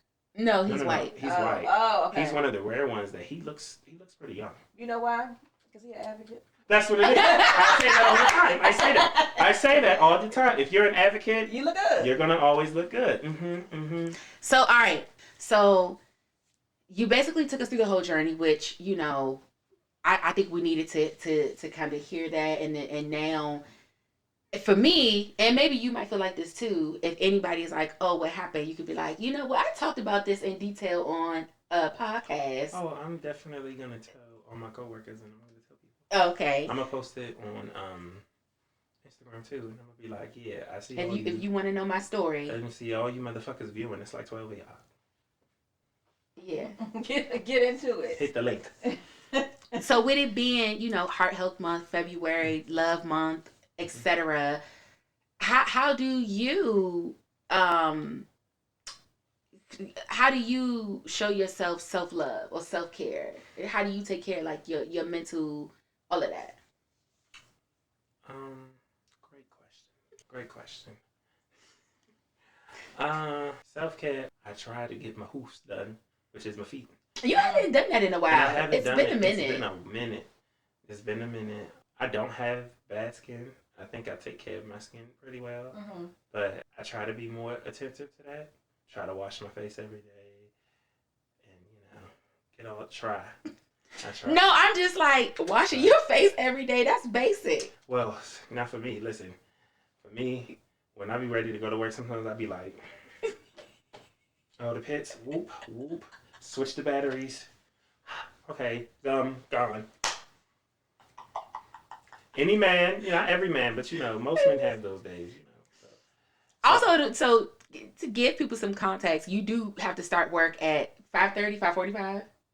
I gotta be to work at 5, but I wake up every day at 3. Okay, so child, he not. But I brushed the night before, baby. That's we still. Okay, because you saying that, and I think people might be like, wait, you just roll out of bed? No.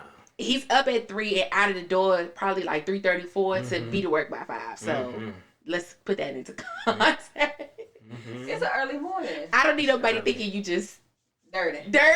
And I'm not, and they can think what they want because I'm not. So what else do you do for self-care? I like to listen to audibles that I like. Recommendations too sometimes, but it's real hard. Because I feel like people like to suggest me stuff off of small things, and I'll be like, I actually like a lot of other stuff. So it could be real hard sometimes when people suggest me like books or like, oh, I think you would like this show, and then I see it and I'm like, it's not really, it's not really my thing. But I'm like, that's because I'm only showing that side. Like, I like to color. Mm-hmm. I love to color. I like to color. Relaxing. It's very relaxing. My therapist would tell me, and I've been trying to do this. My therapist would tell me, take like an hour, 30 minutes, just watch your favorite shows, like, or have it as background and just color. Okay, therapy.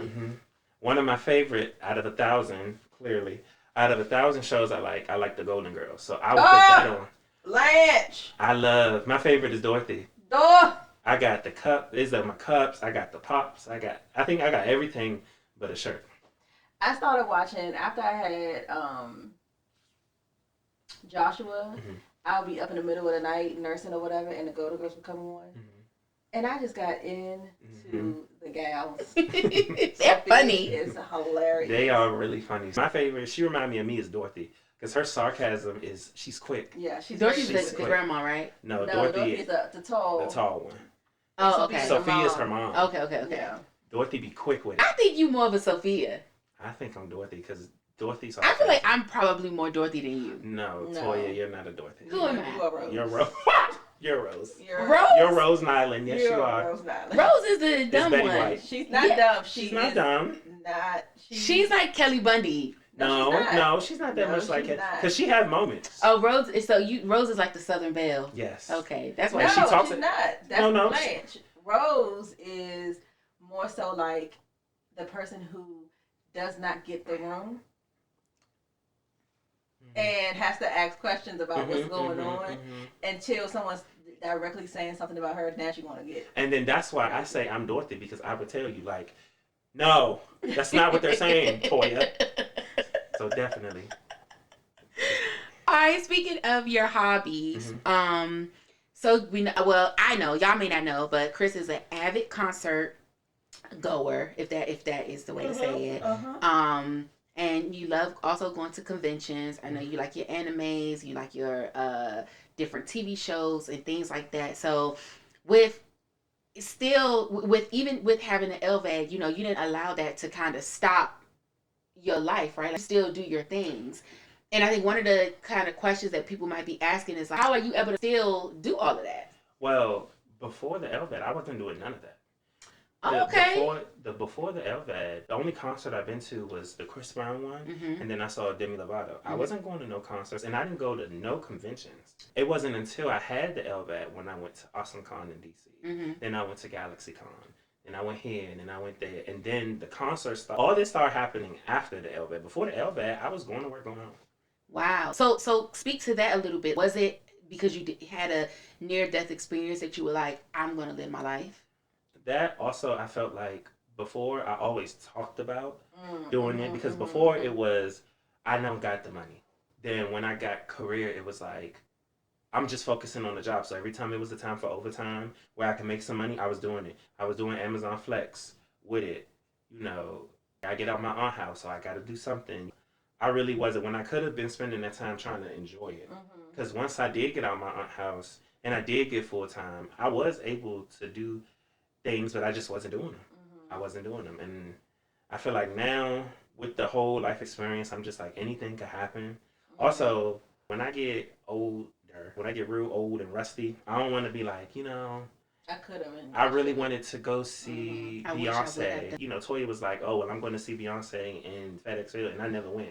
And then I never saw her again. Or I'm big on conventions. I'm big, Kendra, on voice actors. That's my big. I love a good voice actor, especially a person that could do multiple. A multi-character. Yeah, I'm big on that. So a lot of them do be at these conventions. So I want to meet them.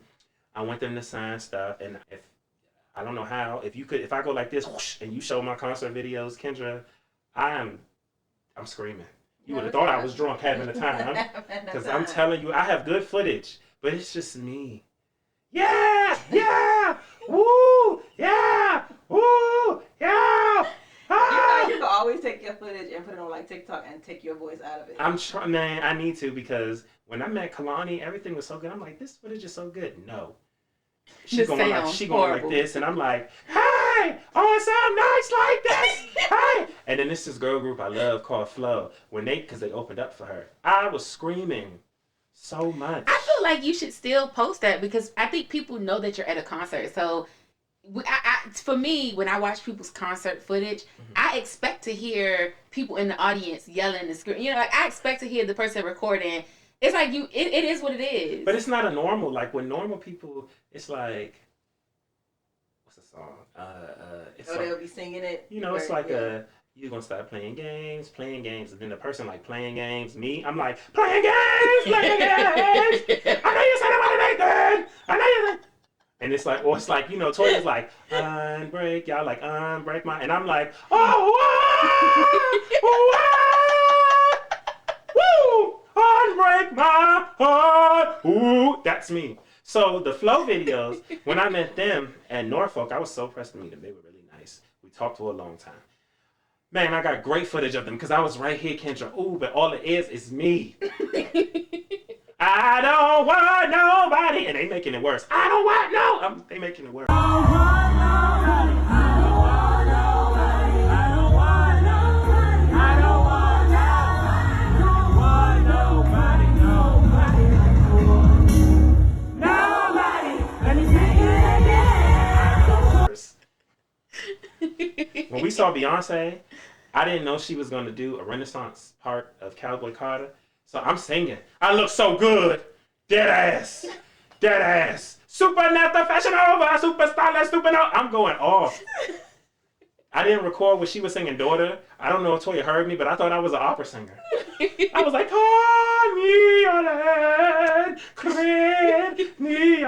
I said, I'm about to cry. Oh, I thought I was a singer. You was in there. I was in there. So I was like, I gotta stop. And I'm going to see Lady Gaga. And I'm being real close to time. And I've been wanting to see her for years. And I'm like, I gotta tone it down. so I can get No, good you footage. need to enjoy. I You know. need to Enjoy the it. concert. Like, that's what you there for. Put it on And even TikTok. if you don't post it, that's your own personal footage. Yeah. So it is what it is. Put it on something. Mute your voice. Put their song behind it. Maybe. So you can still see the video. I'm gonna have to do something because I'm gonna tell you, when I get in that mode, I don't even be knowing what's happening. Cause you enjoy. That's good. What about the cons? Do you feel like you have to do anything?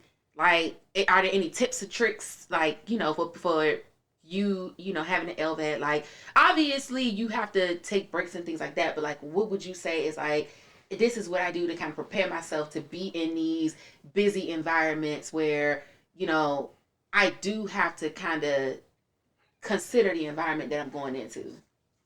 For both concerts and cons, one thing I have to do is bring my note. I have a note because you know they have metal detectors and stuff. I have a note that says he has to get pat down no matter what. There have been times where they're like, "Oh, this metal detector, like it doesn't detect," and I'll be like, "I don't trust that." And you can't even do the wand. And it has to be a pat It has down. to be like a pat down, and then they'll go like this, and they'll be like, "Ammunition," and I'm like, "No, this is what I'm trying to tell you." Sometimes I give them the note, and they'll be like, "Okay, you're fine," and I'm like, "No, you gotta pat me down," and then they'll be like, and then they'll go like this, and I'm like. And then they like this, and I'm like, this is what I'm trying to tell you. These are the batteries. This is what's going on with me. And then they're like, oh yeah, come through, you know. And I'm like, this is what I'm trying to tell you. And they're like, yeah, we got standby and stuff. The same with conventions and stuff. I think for me, it's all about pacing, especially with concerts, because if I'm parked far or conventions and I know I got to go up some steep hills, I know it's going to be a long line. I have to pace myself, so I try to bring water, the most comfortable attire I could wear, you know. And it has to be a mindset thing, too, because I feel like with this thing, even though I am dramatic, I feel like if you let it, like, get to you anxiety-wise, you probably would pass out. Because any little inconvenience, something goes on, the thing tugs or something like that, now you feel like you about to fall out. Because you're freaking out. Or like you might feel like you get vertigo because you're standing on a steep hill. Because when I first got this, I was getting like little vertigo, but I was maintaining it. Or like sometimes the room would be spinning and I'm like, I'm just going to sit here until it gets itself together because I'm going to the show. Or like I'm going to the show. I just want to go to the ballet. Yeah, like I just want to go to the ballet. Like That's a Modern Family reference.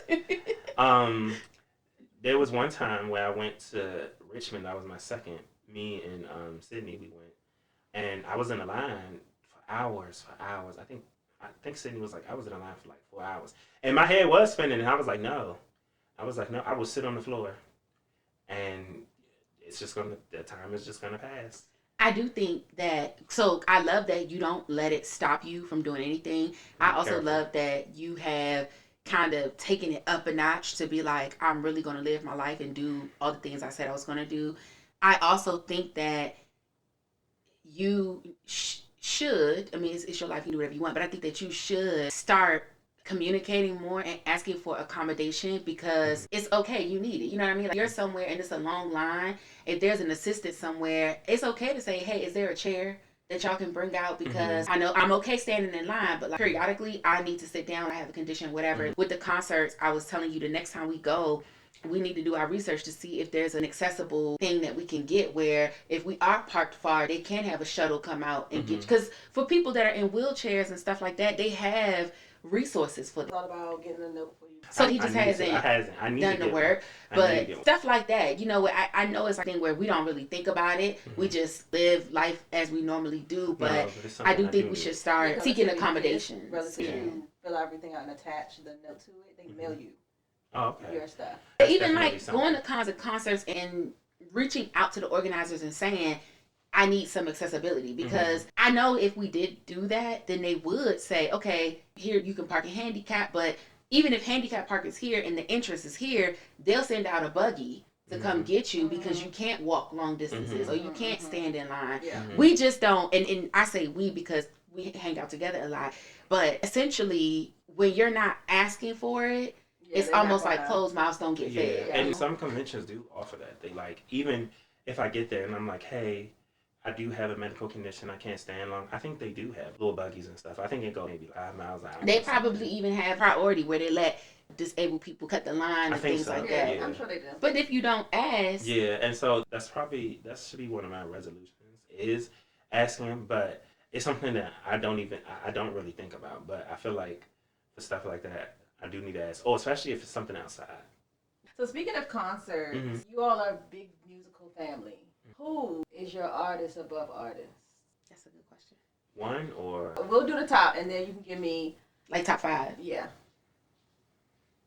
you know, guys, that's really hard because I like so many artists. You guys got me. Are you stumped? I'm a little bit stumped. LGBT. A little bit stumped, just a little bit.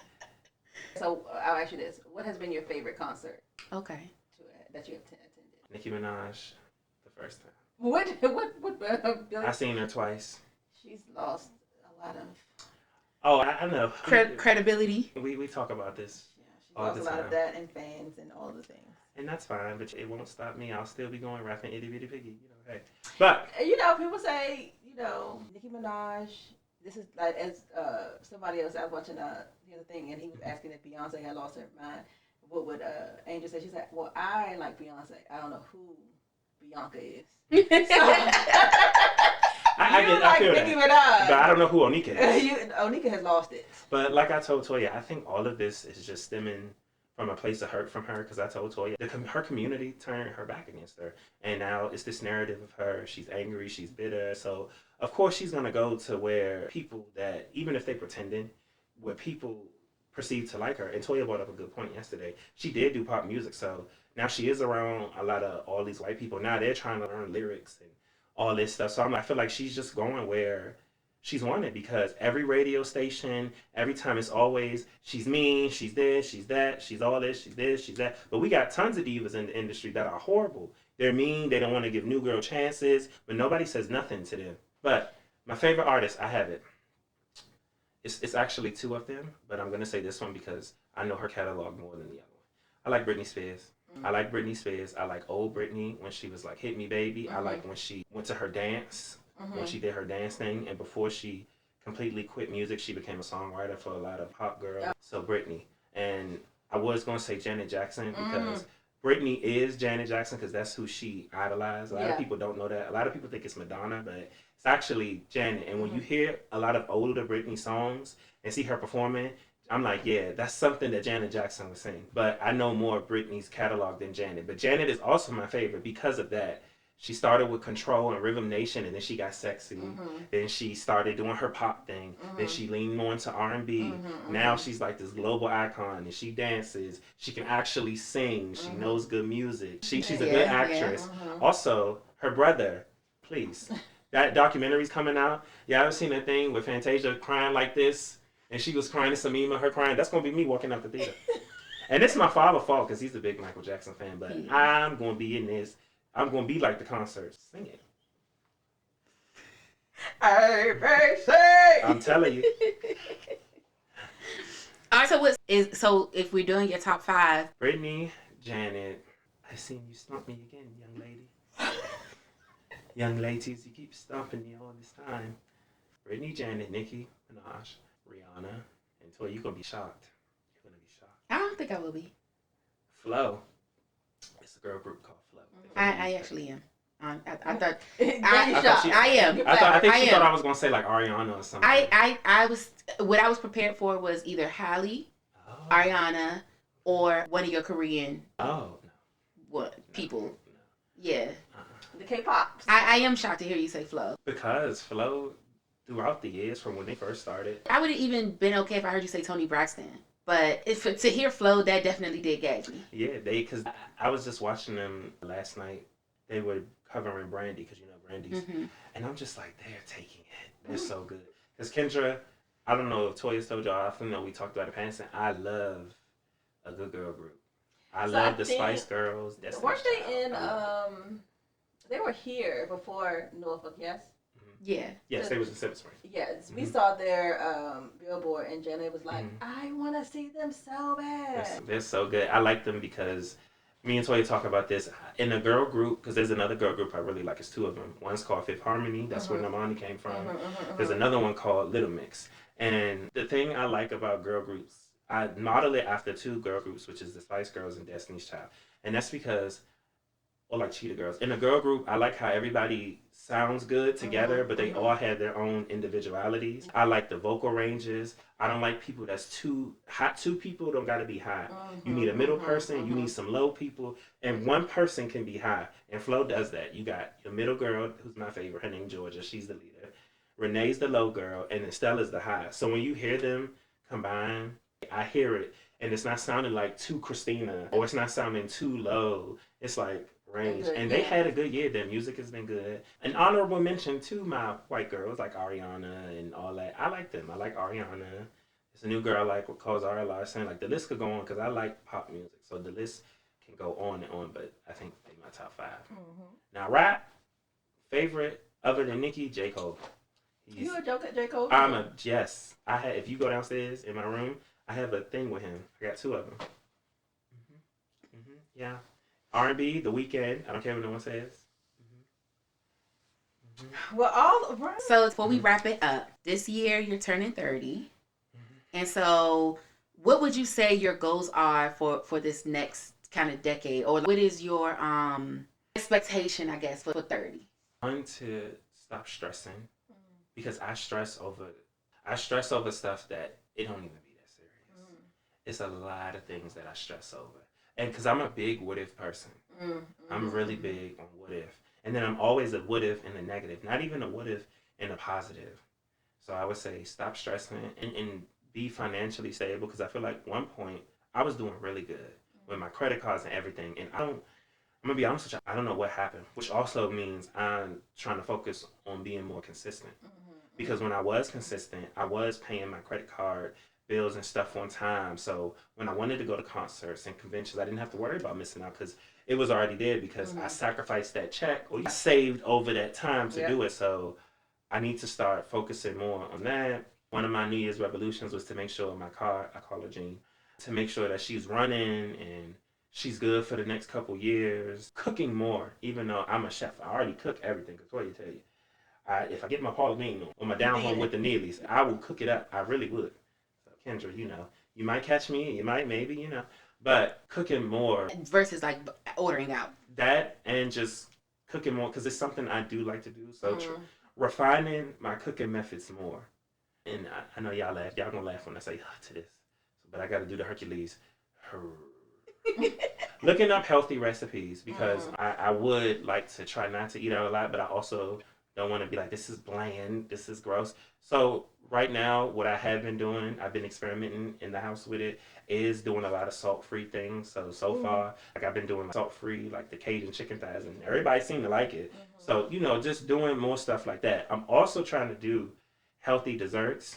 That's why I keep experimenting. It's this little apple recipe that I got from this lady named Molly, and I keep doing it, but I want to be able to perfect it.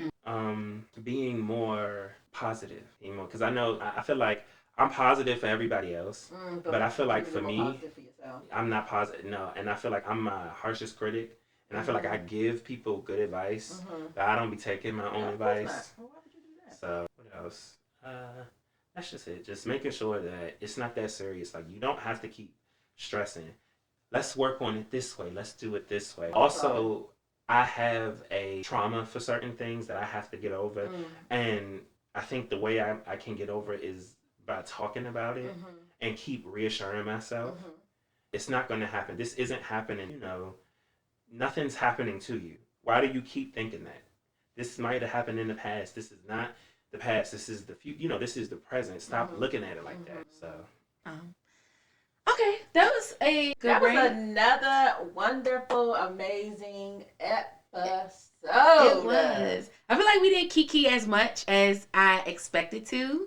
I'm surprised at how serious you were. Because it's a serious business. It is, but in my mind, I thought that you were going to play a lot more. Like, I was like, I'm going to ask serious questions, and Chris is going to be a clown. Well, I'm not trying to, it's serious, like she said. It's serious. I mean, it is, but I just didn't expect. Well, nobody told you to go talk about you about to cry. Ain't nobody got time for that. I know. I just was preparing y'all so that if the tears start falling. I mean, we saw the glass. We saw the glass. He said eyes was getting wet. I said, ooh. I said, look at her eyes getting watery. Then it's going to trickle down to Like Kendra. a pool coming up over there. You say, I said, look at them. They get nice and glossy. I said, Kendra going to cry next because she already said she can't even handle it. I said, she going to cry next and I'm going to be sitting here like, oh, Lord. I done got the damn people scared. I am happy to have you. I'm glad that you came on. You're definitely welcome to come back if you ever want to come back. Okay. Any final messages you want to leave with the people before we get out of here? Yes, I do. Okay. Support these people's stuff. I'm calling all y'all out. Because y'all motherfuckers sit there and watch the stories. I know y'all seeing them. Support them. All y'all. Don't let me call names. Deborah, London, Raven. Yeah, do it. All y'all. Diamond. Everybody. Oh, we waiting for you, Chris. We waiting for you. I'm here. Support. Buy it. Like, subscribe. Yeah.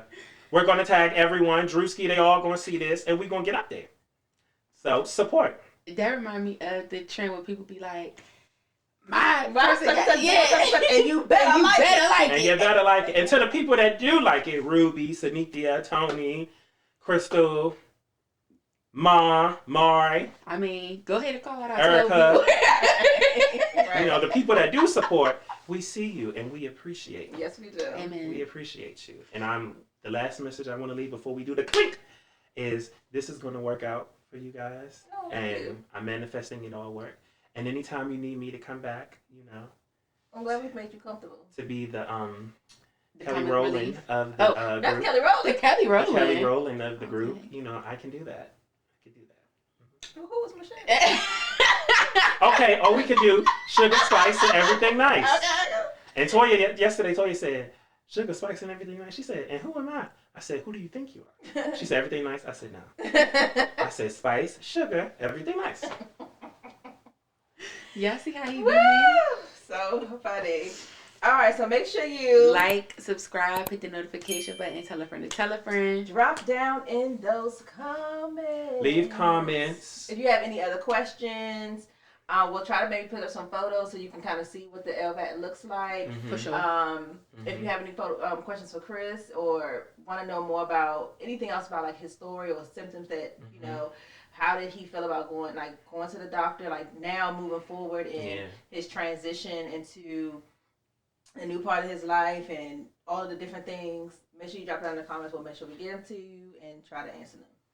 And we will drink to that.